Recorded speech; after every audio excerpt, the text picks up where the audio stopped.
6वें घर में केतु प्रभाव क्या है?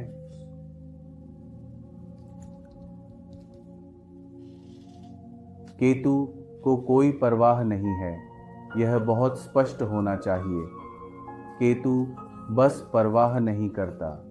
ध्यान करने वाले व्यक्ति के लिए केतु एक छिपा हुआ आशीर्वाद है।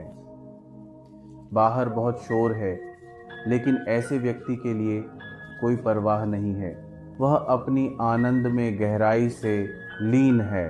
वह अब ध्यान नहीं कर रहा है, वह ध्यान कर रहा है। और 6वां घर क्या है? छठा, हर सभी विवादों, खुले दुश्मनों और अदालत के मामलों की कहानी है। स्वास्थ्य समस्याएं, काला जादू, झगड़े, प्रतियोगिताएं, चुनाव, विजय या पराजय। अब जब श्री केतु 6वें घर में बैठे होते हैं तो व्यक्ति विवादों, खुले दुश्मनों, अदालत के मामलों, स्वास्थ्य समस्याओं, काले जादू, झगड़ों, प्रतिस्पर्धाओं, चुनावों, विजय या हार की परवाह नहीं करता। वह लड़ाई करने की परवाह नहीं करता। वह अक्सर एक ऐसी स्थिति में पाया जाता है जहां वह कहता है, मुझे परवाह नहीं है कि मेरे दुश्मन मेरी पीठ के पीछे क्या कर रहे हैं, मुझे कोई फर्क नहीं पड़ता। आप उसे या उसे कहते हुए पाएंगे, मुझे अपनी डाइट, स्वास्थ्य, फिटनेस की परवाह नहीं है, मुझे यह बहुत पसंद है और मैं इसे खाने जा रहा हूँ। तो आप देखिए, यह इस पर निर्भर करता है कि चार्ट कैसे और कहाँ झुकता है। यदि यह बृहस्पति के सकारात्मक पहलुओं की ओर झुक रहा है तो आपने एक आनंदित व्यक्ति पाया है जो बस अपनी ही जिंदगी में व्यस्त है। अपनी ही जिंदगी में उसे परवाह नहीं है कि उसके आगे कौन है और पीछे कौन है। वह बस खुश है कि वह है। यह बस एक सुंदर फूल की तरह है जो अपने आत्म खिलने में व्यस्त है। हमेशा याद रखें, एक फूल अन्य फूलों के साथ प्रतिस्पर्धा के बारे में नहीं सोचता, वह बस खिलता है। केतु 6, केवल तभी एक फूल हो सकता है जब जन्म कुंडली सकारात्मकता से चमक रही हो, और यह महत्वपूर्ण है। इसे बहुत स्पष्ट होना चाहिए। जब आप और अधिक शामिल नहीं होते, जब आप गवाह बनने के स्तर पर उठते हैं, तो आप इस ग्रह पर सबसे आनंदित व्यक्ति होते हैं। गवाह होना क्या है? यह आपकी अगली प्रश्न होना चाहिए। क्या आप समुद्र तट पर गए हैं? जब आप समुद्र के किनारे बैठते हैं तो क्या होता है? आप बस महासागर की कई ऊंची और नीची लहरों के गवाह होते हैं। और क्योंकि आप महासागर से अलग हैं और बस गवाह हैं, आप महासागर की ऊंची और नीची लहरों से प्रभावित नहीं होते। आप बस देख रहे हैं, केवल एक पर्यवेक्षक, एक गवाह बनकर।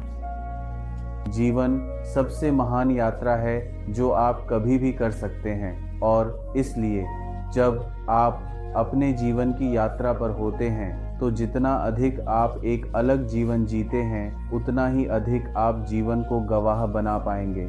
और गवाह बनने का मतलब है कि आप जुड़े नहीं होते।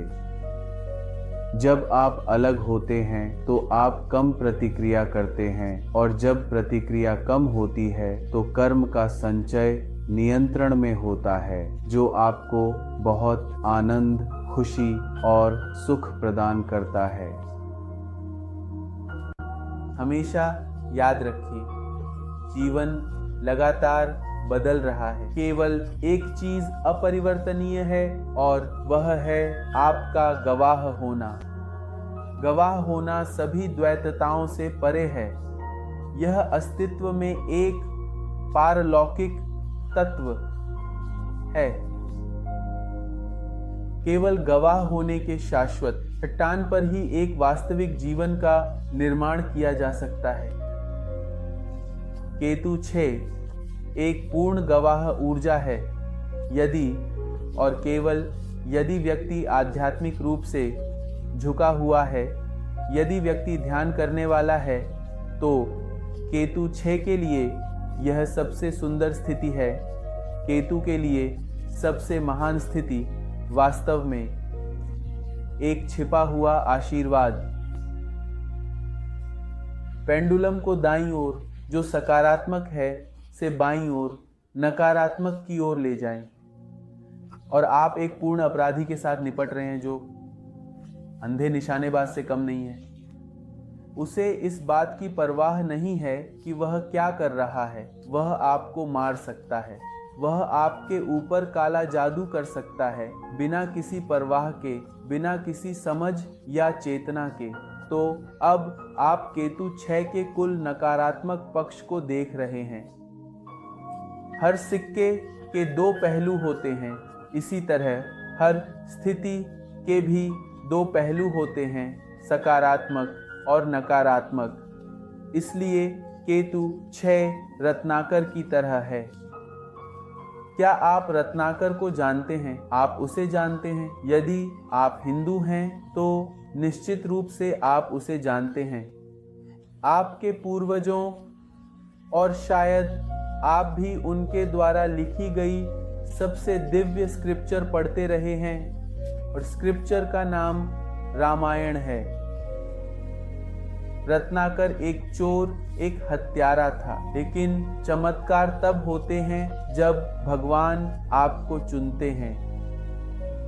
हमेशा याद रखें, भगवान पहले चुनते हैं, फिर आप उनके लिए भूख महसूस करने लगते हैं। मनुष्य भगवान को नहीं चुन सकते, भगवान हैं जो मनुष्य को चुनते हैं। और इसलिए भगवान ने रत्नाकर चोर हत्यारे को चुना। एक दिन उसकी जिंदगी में ऐसा आया जब वह अपने कार्यों के प्रति जागरूक हो गया। वह इतना जागरूक हो गया कि अब वह घर लौटना नहीं चाहता था। उसने सब कुछ छोड़ दिया, अपनी सभी इच्छाएं, अपना सभी अहंकार, अपने सभी सपने, और बस भगवान के सामने आत्मसमर्पण कर दिया। और महान तप और दुख के बाद एक दिन आया जब वह प्रबुद्ध हुआ। ज्ञान किसी के साथ भी हो सकता है। जिस क्षण आप जागरूक होते हैं, आप अपने जीवन के सबसे बड़े परिवर्तन के लिए तैयार होते हैं। रत्नाकर का रूपांतरण हुआ, और वही रत्नाकर संत वाल्मीकि बने, जिन्होंने हिंदू धर्म का सबसे महान ग्रंथ रामायण लिखा। यह कितना परिवर्तनकारी है, यह कितना गहरा है, और इसलिए कभी भी जल्दी से निर्णय न लें। किसी पर भी आप कभी नहीं जानते। हमेशा याद रखें, संत और पापी के बीच केवल एक अंतर है कि हर संत का एक अतीत होता है और हर पापी का एक भविष्य होता है। हर संत का एक अतीत होता है और हर पापी का एक भविष्य होता है। केतु 6 भी ऐसा ही है। यदि वह एक पापी है और यदि उसे एक ज्ञान प्राप्त व्यक्ति द्वारा छुआ जाता है, तो वही केतु 6 संतत्व की सबसे ऊंची चोटी तक पहुंच सकते हैं।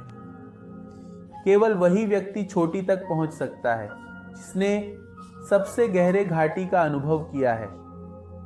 और यह सच है, केवल वही व्यक्ति सितारों को छू सकता है जिसने अपने जीवन के सबसे निचले बिंदु का अनुभव किया है। चट्टान की गहराई हमेशा वह ठोस आधार बन सकती है जिस पर आप अपनी जिंदगी को फिर से बना सकते हैं। यह एक तथ्य है कि जितनी ऊंची चोटी होगी, घाटी उतनी ही गहरी होगी। माउंट एवरेस्ट के पास सबसे गहरी घाटी मौजूद है, यह केवल वहीं मौजूद हो सकती है। और यही जीवन है मेरे दोस्तों, यही जीवन है। एक आदमी जो कई दुखों का सामना करता है, एक आदमी जो गिरता है, जो अपने जीवन के सबसे निचले चरण का सामना करता है, एक दिन फिर से उठने लगता है और फिर वह उठता जाता है, उठता जाता है और उठता जाता है। एक समय आता है जब वह चोटी पर पहुंचता है, माउंट एवरेस्ट की चोटी इस मानव दुनिया के सबसे ऊंचे पहाड़ों में से एक। और इसलिए अगर आप कठिन समय से गुजर रहे हैं तो कभी भी निराश न हो, क्योंकि जितना अधिक आप गिरेंगे उतना ही अधिक आप एक दिन उठेंगे, बशर्ते आप अपने कार्यों के प्रति जागरूक रहें। आप जागरूक रहें और आप हर दिन ध्यान करने की याद रखें। हर दिन ध्यान करें। और जब आप ध्यान करते हैं तो हमेशा याद रखें कि आप अकेले नहीं हैं।